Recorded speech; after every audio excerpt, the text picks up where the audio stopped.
प्रकाशित वाक्य में 4 अध्याय में हम देखता है, तभी कलीसिया स्वर्ग में हम इस अध्ययन की शुरुआत में वहां से स्टार्ट किया और 4 और 5 अध्याय स्वर्ग का दर्शन है। 6वां अध्याय से लेकर के महाक्लेश के आरंभ है।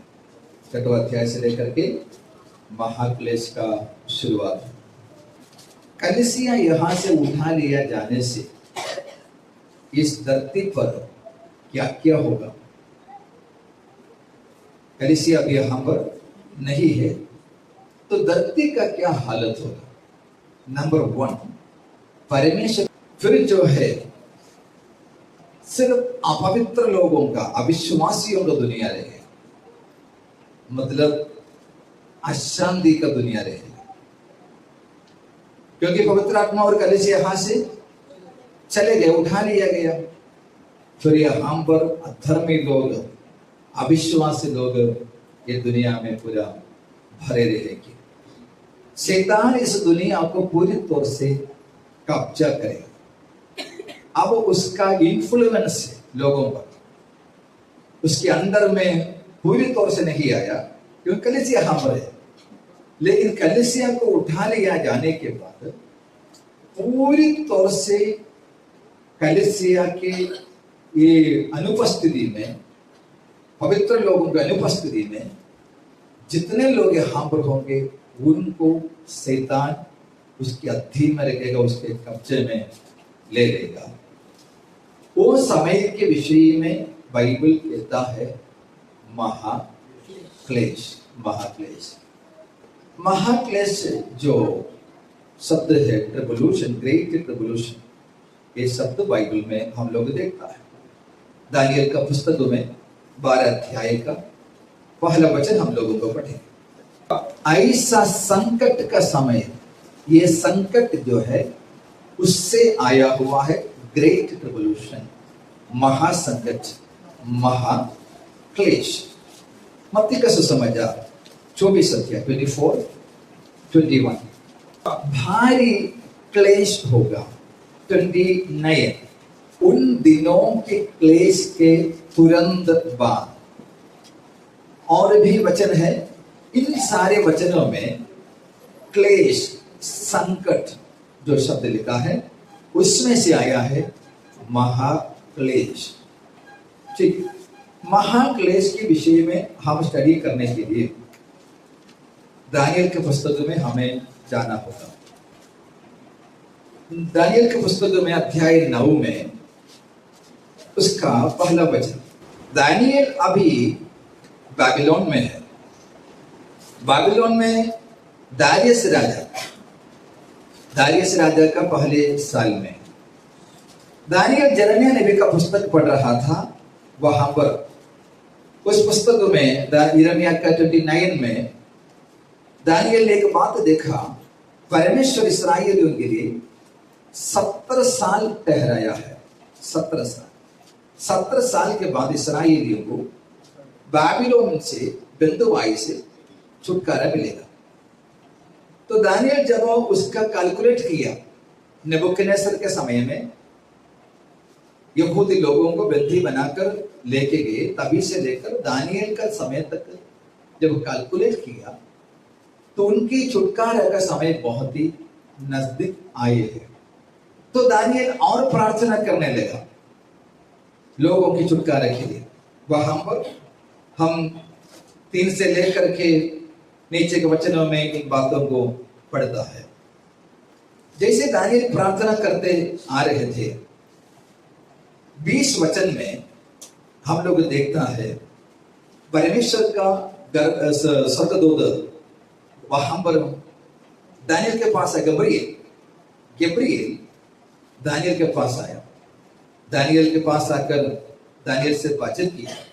क्या बातचीत किया है? देखिए, उस विषय को तुम समझ ले और दर्शन के अर्थ तुम जान ले। 24 से लेकर के आगे बढ़ेंगे। देखिए, 13 लोग, वो कौन है? यहूदी लोग। और पवित्र नगर कौन सा है? यरूशलेम। यहूदी लोगों के लिए और यरूशलेम नगर के लिए 70 सप्ताह ठहराया है। यहूदियों के विषय में जरमिया 70 साल के विषय में बातचीत किया, यहाँ पर 70 सप्ताह का समय ठहराया है। तो देखिए, परमेश्वर हर काम के लिए समय ठहराते हैं। वो समय को जानना हमारा जवाबदारी है। हम परमेश्वर के समय में है, आएगा परमेश्वर के समय में करेगा, ऐसा नहीं। अगर हम जानता है परमेश्वर का समय है तो ही हम बोल सकता है। तो परमेश्वर ने 70 सप्ताह ठहराया है। 70 सप्ताह बोलेगा तो 70 इंटू 1 सप्ताह बोलेगा तो 490 साल है। 490 साल।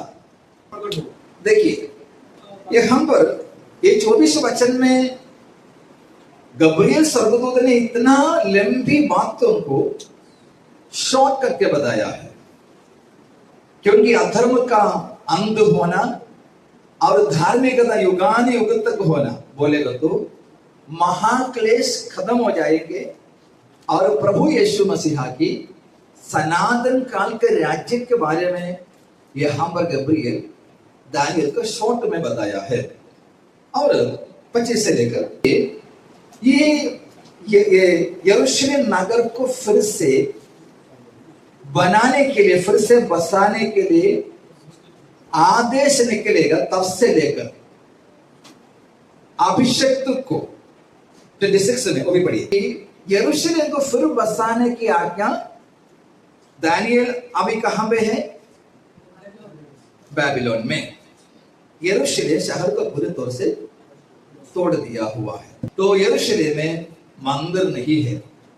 वही हालत में कौन प्रार्थना कर रहे हैं? दानियल प्रार्थना कर रहा है। दारियस राजा का पहले साल में। और हम लोग देखता है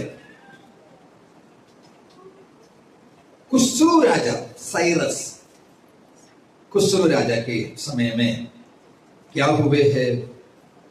बाबिलोन को नाश किया। दानियल का पुस्तक में 4 अध्याय का 19 वचन पढ़िए। दानियल वहां पर एक हिस्टोरिकल बात की ओर आ रहे हैं, क्योंकि दानियल का परमेश्वर ने एक महत्वपूर्ण बात प्रकट करके दिया। इससे दानियल एकदम से घबरा गया और दानियल संदेश वहां पर बताया है। उसके नीचे के वचन अध्याय में, नीचे के वचनों में उस अध्याय में पढ़ते हैं नबूकदनेस्सर के ऊपर परमेश्वर का न्याय आया है। 5 अध्याय के 1 में नबूकदनेस्सर के बाद कौन आया है?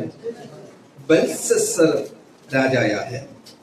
अब 5 अध्याय का 30 वचन पढ़िए, 30 और 31 तक। देखिए, वहां पर मेधिया का मादी जो है, मेधिया का दारिया वहां की राजा बना। मतलब साइरस का, कुस्रू राजा के साइरस एम्पायर था, तो उन्होंने वहां पर दारियस को वो अधिकार सौंप दिया है।